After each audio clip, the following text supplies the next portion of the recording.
Hello friends, welcome to my YouTube channel. आज का video बहुत ज़्यादा इंपॉर्टेंट है रेलवे अभ्यर्थियों के लिए। अगर आप railway NTPC group D ALP technician की तैयारी आप कर रहे हैं तो ये वीडियो बहुत ज़्यादा इंपॉर्टेंट होने वाला है, क्योंकि आज मैं इसमें आपके टॉप 10 मैथ के क्वेश्चन कराऊंगा जो कि इस बार भी पूछे गए इन सवालों को। ये सवाल यही टॉपिक हैं जिनसे रेलवे सवाल पूछता है आपसे मैथ में। और ये सिर्फ रेलवे में ही नहीं, आप अगर एसएससी एग्जाम की तैयारी कर रहे हैं, किसी भी वन एग्जाम की तैयारी कर रहे हैं, सब में ये क्वेश्चन आपके बहुत ज़्यादा काम आएंगे। तो वीडियो को बिना स्किप करे पूरा जरूर देखिएगा और एक एक कॉन्सेप्ट को सीखिएगा, क्योंकि मैथ में क्या है, math is just like play with numbers. अगर आप नंबर्स खेलना सीख गए तो मैथ कुछ नहीं है। मैथ को लोगों ने हुआ बना रखा है, मैथ कुछ नहीं है। सिर्फ दिमाग का प्रयोग करना है और पेशेंस के साथ सवाल को करना है, सवाल को ध्यान से पढ़ना है, सॉल्व करना है। जो सवाल क्या है हमें वही करना है, उसके अलावा अपना दिमाग नहीं लगाना है। तो चलिए बिना किसी देरी के हम वीडियो की शुरुआत करते हैं। उससे पहले जो लोग मेरे चैनल पहली बार है, चैनल सब्सक्राइब जरूर कर लीजिएगा, क्योंकि मैंने ऑलरेडी रेलवे की बहुत सारी वीडियो अपने चैनल पर अपलोड कर रखी है प्ले लिस्ट में। जीके की, रीजनिंग की, साइंस की सेपरेट वीडियो मैंने अपलोड कर रखी है। अगर आपने नहीं देखी वीडियो जाके तो जरूर देख लीजिएगा, क्योंकि अभी एनटीपीसी ग्रुप डी का एग्जाम होना है, उसके प्रीवियस ईयर क्वेश्चन मैं आपको रेगुलर बेसिस पे करा रहा हूँ। तो जरूर कर लीजिएगा, उन वीडियो को देख जरूर लीजिएगा, ठीक है। तो चलिए बिना किसी देरी के वीडियो की शुरुआत करते हैं। पहला क्वेश्चन है, एक समबाहु त्रिभुज की ऊंचाई 12 सेंटीमीटर है, त्रिभुज का परिमाप ज्ञात कीजिए। अब देखिए, समबाहु त्रिभुज सब जानते हैं, जिसकी तीनों भुजाएं इक्वल हों, ये हो गया समबाहु त्रिभुज। अब इसके बहुत सारे फॉर्मूले होते हैं, इसके दो तीन फॉर्मूले अगर आपको याद है बस उन्हीं से सवाल पूछता है ये। पहला इसका एक फॉर्मूला है एरिया का। अगर आपको एरिया निकालना है समबाहु त्रिभुज का तो कैसे निकालेंगे, √3/4 भुजा का स्क्वायर। भुजा को मैंने ए मान लिया, सपोर्ट अगर इसकी भुजा ए है तो ये भी ए होगी, ये भी ए होगी, एक्स मान लो, जेड मान लो, जो आपको मानना है मान लो, आपकी मर्जी, ठीक है। अब यहाँ जैसे परिमाप निकालना है और हाइट दे रखी है, तो हाइट का फॉर्मूला क्या होता है, हाइट का फॉर्मूला होता है हाइट पर आता है √3/2 ए। ये हाइट का फॉर्मूला होता है, यही फॉर्मूला हम यहाँ पर लगाएंगे इस सवाल में। सिर्फ फॉर्मूला आपको याद होना चाहिए, फॉर्मूला याद है सवाल आप कर लेंगे, ठीक है। तो अभी हमने हाइट का फॉर्मूला पढ़ा, ऊंचाई दे रखी 12, तो हाइट बराबर होगी 12 √3/2, तो ऐसी रहेगा। ए भुजा थी, भुजा कितनी है, भुजा हमको निकालनी है, भुजा हमको निकालनी है। अब देखिए यहाँ जाए कितना हो जाएगा, 12×2 = 24 हो जाएगा, बट्टे √3 हो जाएगा, बराबर ए। अब देखिए √3 नीचे, इसको हम रैशनलाइज कर देते हैं तो हमारा आंसर निकल आएगा।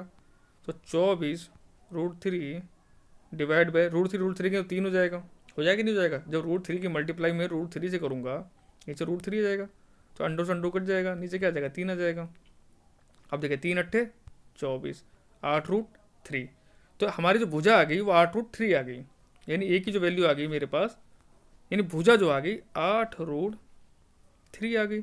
अब हमको पता है त्रिभुज 3 भुजाएं होती हैं, परिमाप क्या होता है, परिमाप यही तो हुआ, ABC, ABBCCA, ये हमारा परिमाप के तीनों भुजाएं, इसको 3 से मल्टीप्लाई कर दो, 3×8 = 24, 24√3, ऑप्शन सी आंसर। कुछ था कुछ नहीं था, क्या हमने करा, एक फॉर्मूला में लगाया, हाइट बराबर √3/2 ए, बस हमने ये फॉर्मूला लगाया है। एच की वैल्यू ये थी, हमने पहले भुजा निकाली। अगर हमको परिमाप निकालना है तो हमको भुजा तो पता होनी चाहिए ना।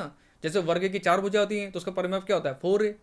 उसके बाद त्रिभुज 3 भुजा होती है, उसका परिमाप क्या होगा, 3 है। तो हमने पहले भुजा निकाली, यहाँ से हमने भुजा निकाल ली, जब भुजा हमारी आ गई तो हमारा आंसर वैसे निकल आया। परिमाप क्या होता है, 3 × ए, भुजाओं की संख्या। तो 3 भुजाएं थी त्रिभुज में, 3, और जो भुजा हमारे निकल गई उसने मल्टीप्लाई, हमने कहा 24√3 हमारा आंसर आ गया, ठीक है ना।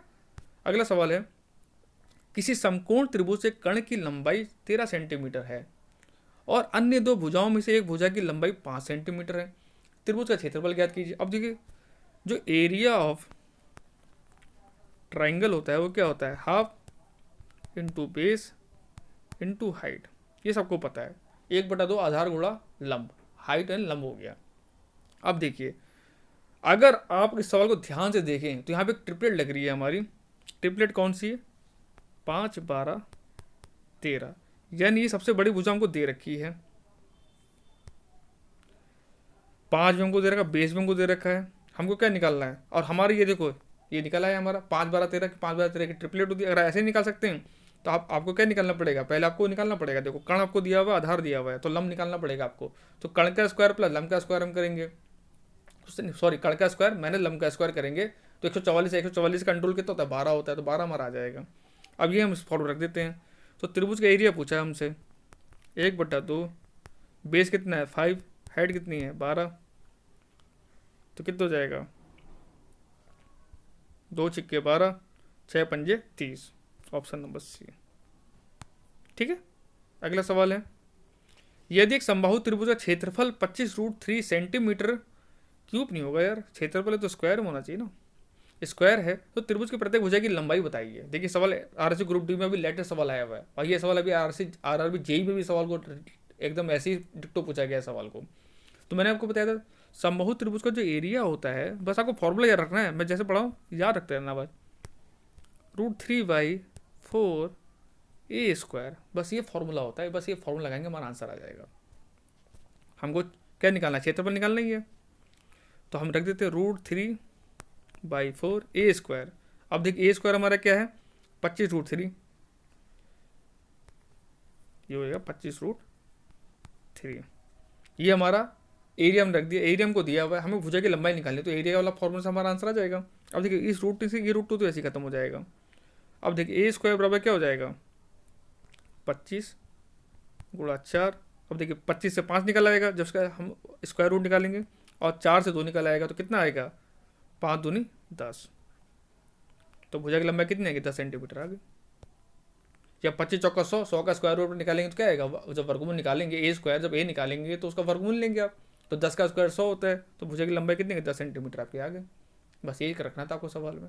अगला सवाल है, भुजा एक्स वाले समबाहु त्रिभुज के क्षेत्रफल और भुजा एक्स वाले वर्ग के क्षेत्रफल का अनुपात ज्ञात कीजिए। इस टाइप के सवालों की रिक्वेस्ट मेरा बहुत ज़्यादा आती है, बच्चे मुझे बहुत ज़्यादा सवाल भेजते हैं कि बच्चे ऐसे सवाल बड़े कंफ्यूज हो जाते हैं, जबकि सवाल करना कुछ नहीं होता है, बहुत ईजी सवाल होते हैं, ये देखने में डर लग रहा है लेकिन बहुत हलवा सवाल है। अब देख कैसे सॉल्यूशन होगा। क्या कह रहा है कि एक एक्स भुजा एक्स वाले समबाहु त्रिभुज का क्षेत्रफल, जैसे कह रहा है वैसे लिखते रहो। समबाहु त्रिभुज क्षेत्रफल क्या होता है, √3/4 एक्स स्क्वायर, ये इसकी भुजा है तो इसका स्क्वायर कर दिया, इसका रेशो ले लिया हमने।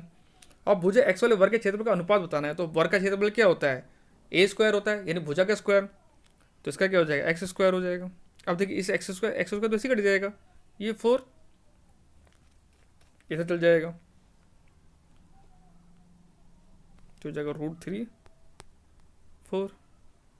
होगा कि नहीं होगा, होगा कि नहीं होगा, ऑप्शन नंबर ए।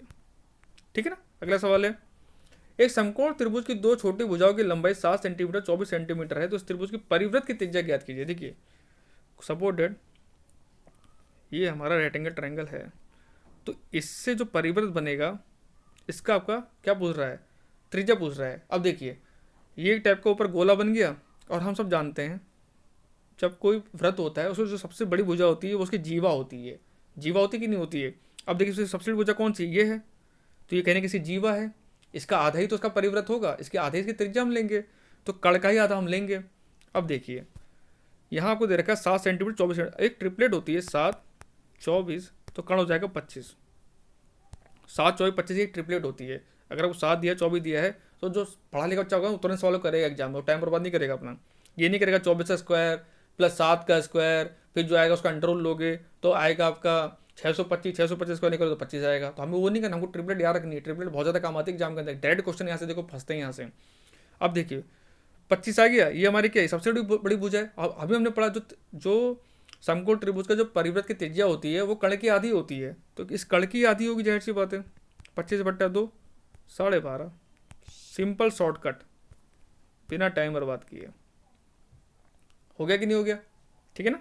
अगला सवाल है कि समबाहु त्रिभुज का क्षेत्रफल 49√3 सेंटीमीटर स्क्वायर है, उस त्रिभुज की भुजा की लंबाई ज्ञात कीजिए। तो ये भी उसी फॉर्मूले पे ही बनेगा, तो हमको पता है √3/4 ए स्क्वायर, क्षेत्रफल दिए है 49√3। अब देखिए √3 वैसे कट जाएगा, तो ए स्क्वायर हो जाएगा 49 गुणा 7, तो क्या हो जाएगा, यहाँ 7 निकल आएगा 49 से, सॉरी यहाँ 4 होगा 4, और यहाँ 2 निकल आएगा, 7 दूनी 14, ऑप्शन नंबर बी। और देखिए एनटीपी सीबीटी 2 में, ये शिफ्ट 2 में पेपर आया है, समझ लीजिए, ठीक है ना। अगला सवाल है, यदि 12 सेंटीमीटर आधार वाले त्रिभुज क्षेत्रफल 12 सेंटीमीटर भुजाल वर्ग के क्षेत्रफल के बराबर है, तो त्रिभुज की ऊंचाई ज्ञात कीजिए। अब देखिए हमें पता है त्रिभुज क्षेत्रफल क्या होता है, 1/2 आधार,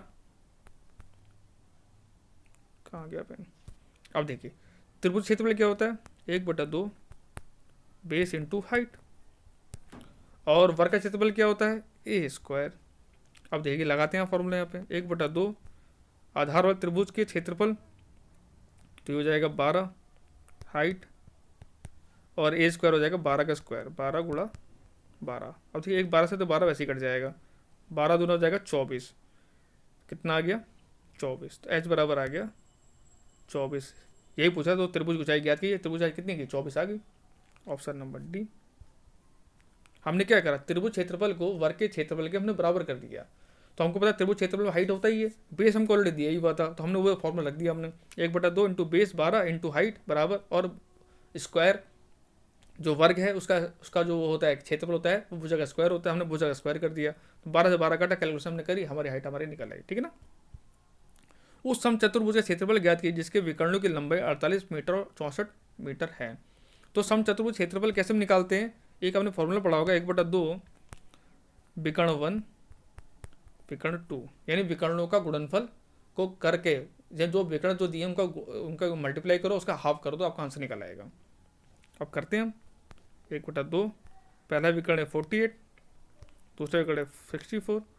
अब देखिए ये तो कट जाएगा 32 बार में, और 8 दूनी 16, एक अंक 6 होगा, तो एक अंक सब में 6 है, तो हमको पूरी मल्टीप्लाई करनी पड़ेगी हमको, ठीक है। तो हम पूरी मल्टीप्लाई हम कर लेते हैं।